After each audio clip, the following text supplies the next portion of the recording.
마침 이 상황에서 트럼프 대통령이 또 북미 정상회담 가능성을 언급했습니다. 과연 어떤 의미인지 워싱턴을 연결합니다. 금천ang 특파원, 시기적으로 볼 때 미 대선을 4개월여 앞둔 상황인데요. 트럼프 대통령의 발언을 어떻게 봐야 되겠습니까? 네, 정상회담 한다라기보다는 할 수 있다는 발언입니다. 도움이 된다면이란 전제를 달았는데 어디에 도움이 될 수 있다는 건지는 언급하지 않았습니다. 다만 오는 12일 방송을 앞두고 사전에 공개된 그레이 TV와의 인터뷰 녹취록을 보면 2016년 대선에서 힐러리 후보가 이겼다면 지금 북한과 전쟁 중이었을 것이라는 말로 시작한 점을 주목해 볼 필요는 있겠습니다. 그러니까 자신이 대통령으로 당선돼서 적어도 전쟁은 막지 않았냐, 이런 취지로 보이는데요. 네, 그렇습니다. 그렇게 해석이 가능합니다. 그것만으로도 자신이 취임한 이래 지금까지의 대북 외교는 성과가 있었다라는 뜻으로 해석됩니다.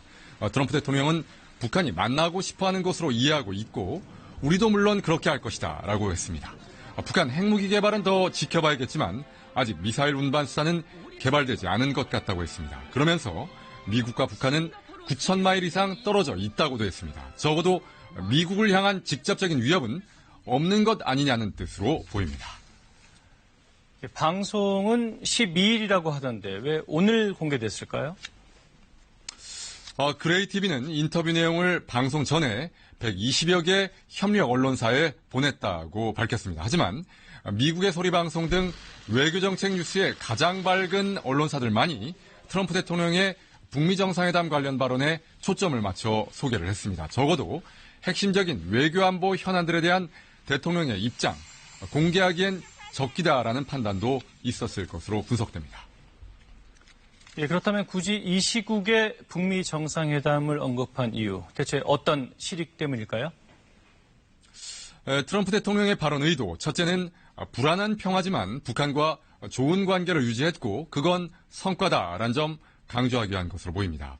두 번째로는 북미 정상회담 가능성 열려있다는 의사를 내비침으로써 최소한 미 대선을 앞둔 상황에서 긴장고조 행위를 하지 말고 일단 대화의 문을 열어두자는 대북 메시지의 성격도 있어 보입니다. 국내적으로는 대북 외교정책이 공격의 대상으로 전락하는 걸 사전에 막겠다는 의도도 있어 보입니다. 지금 비건 부장관 서울 와 있는데 뭔가 조율된 발언으로 봐도 되겠습니까? 비건 부장관은 국무부 서열 2위로 대북 특별대표를 겸임하고 있습니다. 북핵 문제와 북한 현안에 관한 한 트럼프 대통령의 신임도 두텁다는 평가입니다. 시기상으로 본다면 3차 정상회담이 가능하다는 발언은 대선을 염두에 둔 발언일 수 있습니다. 하지만 비건 부장관의 남북협력 지지 발언은 미 행정부 내 조율된 입장으로 보입니다.